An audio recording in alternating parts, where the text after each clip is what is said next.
Now, as to Muhammad, the people of Europe and America have heard certain tales about the Prophet, to which they have given credence, even though the providers of those accounts, many of whom belong to the ranks of the Christian clergy, were either ignorant or ill-intentioned. Likewise, a number of ignorant Muslims relayed unfounded tales concerning Muhammad, which in their minds redounded to his glory. Thus, some benighted Muslims made his polygamy the object of their highest praise, and held it to be a sign of his wondrous powers, since these ignorant souls considered the multiplicity of wives to be a miraculous thing. The accounts of European historians rely for the most part upon the sayings of such ignorant people. For example, a foolish individual once told a Christian priest that the proof of true greatness lies in surpassing bravery and bloodshed, and that in a single day one of the followers of Muhammad had beheaded 100 men on the battlefield. This led the priest to surmise that the proof of Muhammad's religion consisted in killing, which is nothing but vain imagination. On the contrary, Muhammad's military expeditions were always defensive in nature. The clear proof is this. For 13 years, both he and his companions endured in Mecca the most intense persecution and were the constant target of the darts of hatred. Some of his companions were killed and their possessions pillaged. Others forsook their native country and fled to foreign lands. Muhammad himself was subjected to the severest persecutions and was obliged, when his enemies resolved to kill him, to flee to Mecca in the middle of the night and emigrate to Medina. Yet even then his enemies did not relent, but pursued the Muslims all the way to Medina and to Abyssinia. These Arab tribes were most barbarous and rapacious, and in comparison with them, the wild and fierce natives of America were the Platos of the age. For they did not bury their children alive as these Arabs did, their daughters, claiming this to be an act of honor and taking pride therein. Thus many of the men would threaten their wives, saying, "If a daughter is born to you, I will kill you." Even to the present day, the Arabs dread having daughters.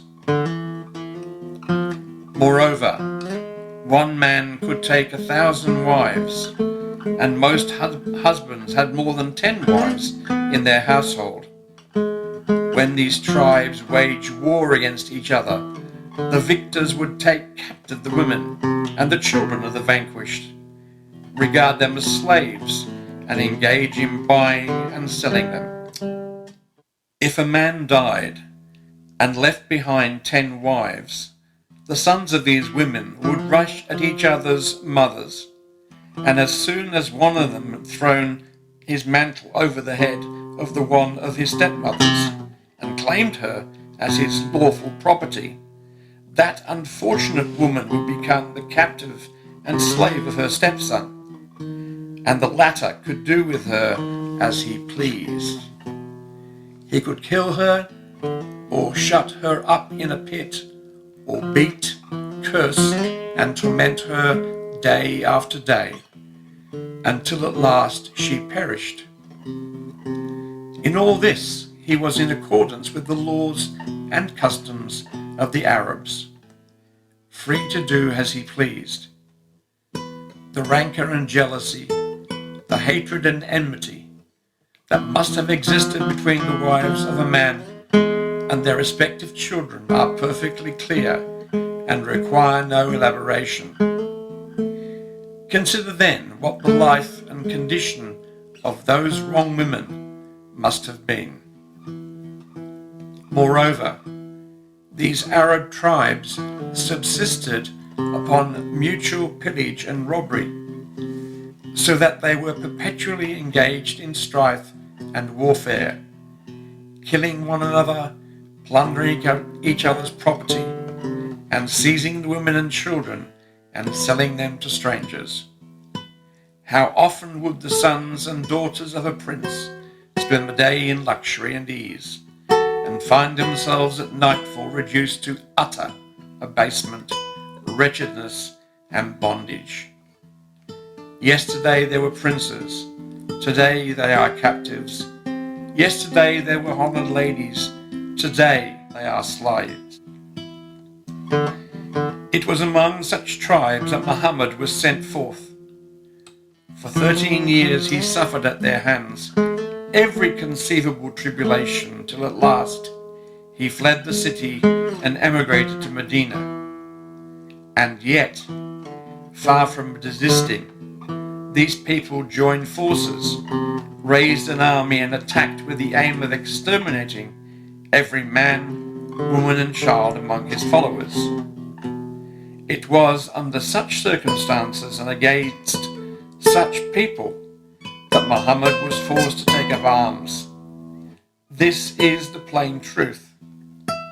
We are not prompted by fanatical attachment, nor do we blindly seek to defend, but we examine and relate matters with fairness. You should likewise consider in fairness the following. If Christ himself had been placed in similar circumstances and among such lawless and barbarous tribes, if for 13 years he and his disciples had patiently endured every manner of cruelty at their hands, if they were forced through this oppression to forsake their homeland and to take to the wilderness, and if these lawless tribes still persisted in pursuing them with the aim of slaughtering the men, pillaging their property, and seizing their women and children, how would Christ have dealt with them? If this oppression had been directed toward him alone, he would have forgiven them, and such an act of forgiveness would have been most acceptable and praiseworthy. But had he seen that cruel and bloodthirsty murderers were intent upon killing, pillaging, and tormenting a number of defenseless souls, and take captive the women and children, it is certain that he would have defended the oppressed and stayed the hand of the oppressors. What objection then can be directed against Muhammad? It is this, that he did not with his followers and their women and children place himself at the mercy of these lawless tribes. Moreover, to free these tribes from their bloodthirstiness was the greatest gift, and to curb and restrain them was pure bounty. It is like a man who holds in his hand a cup of poison and who is about to drink it. A loving friend would certainly shatter the cup and restrain the drinker.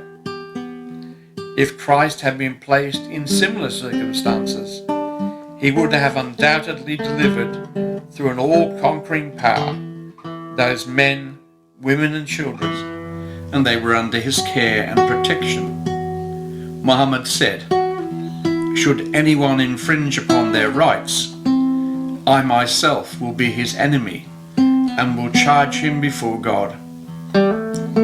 In the edicts he promulgated, it is clearly stated that the lives, property, and honour of Jews and Christians are under the protection of God. That a Muslim husband may not prevent his Christian wife from going to church, nor oblige her to wear a veil. That if she died, he must entrust her remains to the care of a priest. And that if the Christians desire to build a church, the Muslims must support it. Furthermore, in time of war between Islam and her enemies, the Christians were to be exempt from fighting, unless they desired of their own accord to join and assist the Muslims in battle. In view of the protection they enjoyed, in compensation for this exemption, they were to pay each year a small amount. In short, there are 7 lengthy edicts on the subject, copies of some of which are to this day extant in Jerusalem. This is the very truth, and not merely my own assertion.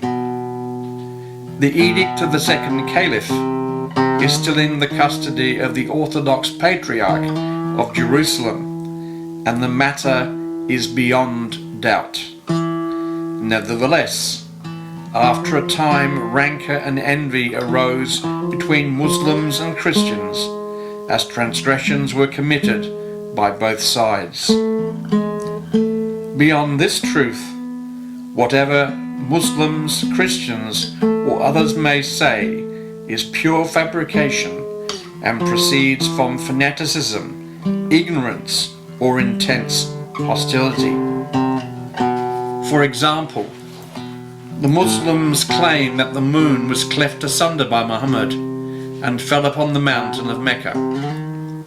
They imagine the moon to be a small body which Muhammad divided in twain, casting one part on one mountain and the other part on another. These tales are prompted by sheer fanaticism. Likewise, the accounts that the Christian clergy provide and the charges that they've levelled are always exaggerated and often baseless. Briefly, Muhammad appeared in the desert of Hijaz, in the Arabian Peninsula, which was a treeless and barren wilderness, sandy, desolate in the extreme, and in some places, such as Mecca and Medina, exceedingly hot. Its inhabitants were nomads, had the morals and manners of desert dwellers, and were entirely bereft of knowledge and learning. Even Muhammad himself was illiterate, and the Quran was originally written upon the blade bones of sheep or on palm leaves. Infer then from this the conditions prevailing among the people to whom Muhammad was sent. His first reproach to them was this: why did you reject the Torah and the Gospel? And wherefore do you refuse to believe in Christ and in Moses? This statement came indeed hard upon them, for they asked, What then is to be said of our fathers and forefathers, who did not believe in the Torah and the Gospel? He answered, they had gone astray, and it is incumbent upon you to renounce those who do not believe in the Torah and the Gospel, though they be your own forefathers. It was in such a land and amidst such barbarous tribes that an illiterate man brought forth a book in which the attributes and perfections of God, the prophethood of his messengers, the precepts of his religion, and certain fields of knowledge and questions of human learning have been expounded in a most perfect and eloquent manner. For example, as you know, before the observations of the renowned astronomer of latter times, that is, from the 1st centuries down to the 15th century of the Christians' era. For example, as you know, before the observation of the renowned astronomer of later times, that is, from the 1st centuries down to the 15th century of the Christian era, all the mathematicians of the world were unanimous in upholding the centrality of the earth and the movement of the sun. This modern astronomer was the source of a new theory that postulated the movement of the earth and the fixity of the sun. Until this time, all the mathematicians and philosophers of the world held to the Ptolemaic system, and whosoever uttered a word against it was considered ignorant. It is true that Pythagoras and Plato, during the latter part of his life, conceived that the sun's annual movement around the zodiac did not proceed from the sun itself, but from the earth's movement around it. But this theory was entirely forgotten, and the Ptolemaic theory was universally accepted by all mathematicians. But in the Quran, a number of verses were revealed which contradicted the Ptolemaic system. One of them, the sun moves in a fixed place of its own, alludes to the fixity of the sun and its movement around an axis.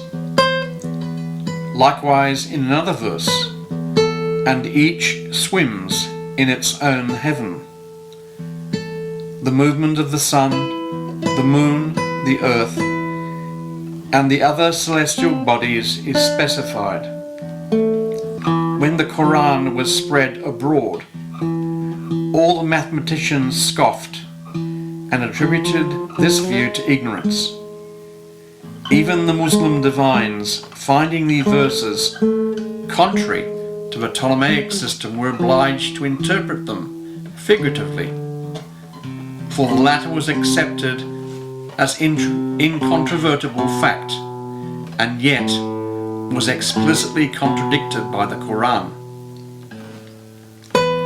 It was not before the 15th century of the Christian era, nearly 900 years after Muhammad, that new observations were made by a famous mathematician, that the telescope was invented, that important discoveries were made, that the rotation of the earth and the fixity of the sun were proven, and that the latter's movement about the axis was likewise discovered. Then it became evident that the explicit text of the Quran was in full agreement with reality, and that the Ptolemaic system was sheer imagination. In short, multitudes of Eastern peoples were reared for 13 centuries under the shadow of the Mohammedan faith. During the Middle Ages, while Europe had sunk to the lowest depths of barbarity, the Arabs excelled all other nations of the earth in sciences and crafts, mathematics, civilization, governance, and other arts. The educator and prime mover of the tribes of the Arabian Peninsula and the founder of the civilization of human perfections among those contending clans was an illiterate man, Muhammad. Was this illustrious man a universal educator or not? Let us be fair.